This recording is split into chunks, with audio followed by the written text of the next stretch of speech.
Ikalabing-siyam na kabanata. Na magkagayon nga'y tinangnan ni Pilato si Jesus at siya'y hinampas. At ang mga kawal ay nangagkama-kama ng 10 na tinik at ipinutong sa kanyang ulo at siya'y sinuutan ng isang balabal na kulay ube. At sila'y nagsilapit sa kanya at nangagsabi, "Magalak, hari ng mga Hudyo!" At siya'y kanilang pinagsuntukanan.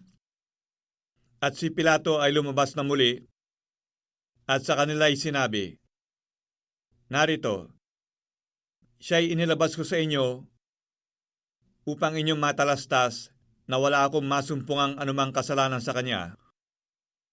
Lumabas nga si Jesus na may putong na tinig at balabal na kulay ube. Sa kanila'y sinabi ni Pilato, "Narito, ang tao." Pagkakita nga sa kanya ng mga pangulong saserdote at ng mga punong kawal, ay sila'y nangagsigawan na sinasabi, "Ipako siya sa krus! Ipako siya sa krus!" Sinabi sa kanila ni Pilato, "Kunin ninyo siya at ipako ninyo siya sa krus, sapagat ako'y walang masumpungan kasalanan sa kanya." Nagsisagot sa kanya ang mga Hudyo, "Kami mayroong isang kautusan, at ayon sa kautusang yaon ay nararapat siyang mamatay sapagat siya ay nagpapanggap na anak ng Diyos." Pagkarinig nga ni Pilato ng salitang ito, ay lalong sinidlan siya ng takot. At siya'y muling pumasok sa pretoryo at sinabi kay Jesus, "Taga saan ka?" Ngunit hindi siya sinagot ni Jesus. Sinabi nga sa kanya ni Pilato, "Sa akin na hindi ka nagsasalita? Hindi mo ba nalalaman na ako'y may kapangyarihan sa iyo'y magpawala at may kapangyarihan sa iyo'y magpako sa krus?" Sumagot si Jesus sa kanya, "Anumang kapangyarihan ay hindi ka magkakaroon laban sa akin, malibang ito'y ibinigay na sa iyo mula sa itaas. Kaya't ang nagdala sa iyo sa akin ay may lalong malaking kasalanan." Dahil dito'y pinagsisikapan ni Pilato na siya'y pawalan. Ngunit ang mga Hudyo ay nagsisigawan na nangagsasabi, "Kung pawalan mo ang taong ito, ay hindi ka kaibigan ni Cesar." Ang bawat isang nagpapanggap na hari ay nagsasalita ng laban kay Cesar. Nang marinig nga ni Pilato ang mga salitang ito, ay inilabas niya si Jesus at siya'y naupo sa hukuman sa dakong tinatawag na pabimento. Datapwat sa Hebreo ay gabatha. Noon nga'y paghahanda ng Paskwa at nooy mag-iika-6 ng oras, at sinabi niya sa mga Hudyo, "Narito, ang inyong hari." Sila nga'y nagsigawan, "Alisin siya! Alisin siya! Ipako siya sa krus!" Sinabi sa kanila ni Pilato, "Ipapako ko baga sa krus ang iyong hari?" Nagsisagot ang mga pangulong saserdote, "Wala kaming hari kundi si Cesar." Na magkagayon nga'y ibinigay siya sa kanila upang maipako sa krus. Kinuha nga nila si Jesus at siya'y lumabas. Napasan niya ang krus hanggang sa dakong tinatawag na dako ng bungo, na sa wikang Hebreo ay tinatawag na Golgota. Na do'y ipinako nila siya sa krus at kasama niya ang 2 pa, isa sa bawat tagiliran, at si Jesus sa gitna. At sumulat din naman si Pilato ng isang pamagat at inilagay sa ulunan ng krus, at ang nasusulat ay, "Jesus na taga Nazaret, ang hari ng mga Hudyo." Marami nga sa mga Hudyo ang nakabasa ng pamagat na ito, sapagkat ang dakong pinagpakuan kay Jesus ay malapit sa bayan. At ito'y nasusulat sa Hebreo at sa Latin at sa Grego. Sinabi nga kay Pilato ng mga pangulong saserdote ng mga Hudyo, "Huwag mong isulat, ang hari ng mga Hudyo, kundi ang kanyang sinabi, hari ako ng mga Hudyo." Sumagot si Pilato, "Ang naisulat ko ay naisulat ko." Ang mga kawal nga nang si Jesus ay kanilang maipako na sa krus, ay kanilang kinuha ang kanyang mga kasuutan at pinag-apat na bahagi. Sa bawat kawal ay isang bahagi.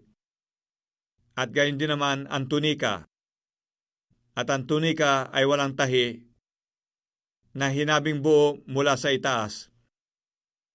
Nangagsang usapan nga sila, "Huwag natin itong punitin, kundi ating pagsapalaranan kung mapapakanino, upang matupad ang kasulatan na nagsasabi, binahagi nila sa kanila ang aking mga kasuutan, at ang aking balabal ay kanilang pinagsapalaran." Ang mga bagay ngang ito ay ginawa ng mga kawal.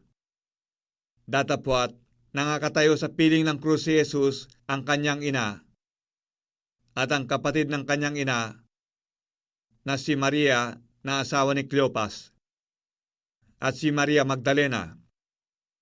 Pagkakita nga ni Jesus sa kanyang ina at sa nakatayong alagad na kanyang iniibig, ay sinabi niya sa kanyang ina, "Babae, narito ang iyong anak." Na magkagayoy, sinabi niya sa alagad, "Narito ang iyong ina." At buhat ng oras na yaon, ay tinanggap siya ng alagad sa kanyang sariling tahanan.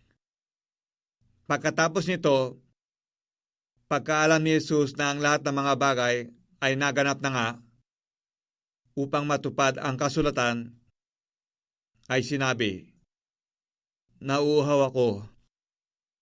Mayroon dong isang sisidlan puno ng suka, kaya't naglagay sila ng isang esponghang basa ng suka sa isang tukod na isopo, at kanilang inilagay sa kanyang bibig.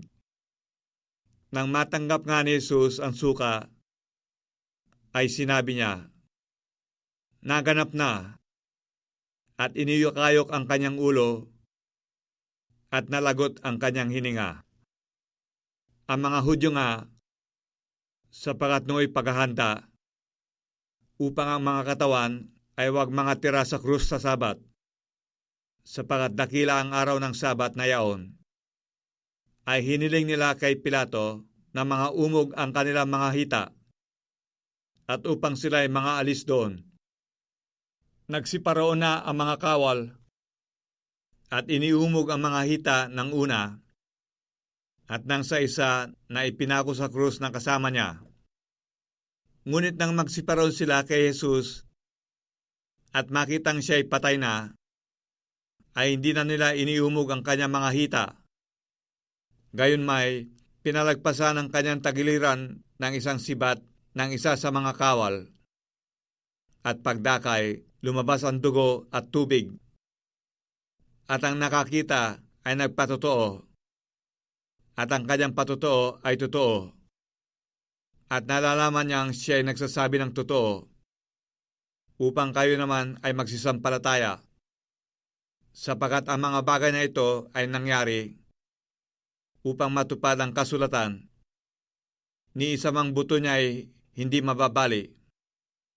At sinabi naman sa ibang kasulatan, magsisitingin sila sa kanya na kanilang pinagulusanan.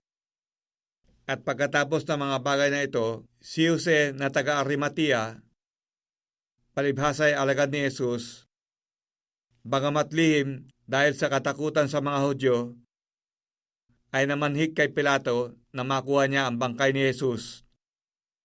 At ipinahintulot ni Pilato sa kanya, naparoon nga siya at inalis ang kanyang bangkay. At naparoon naman si Nicodemo, yaong naparong ang una sa kanya ng gabi, na may dalang isang pinaghalong mira at mga alo, na may mga 100 libra.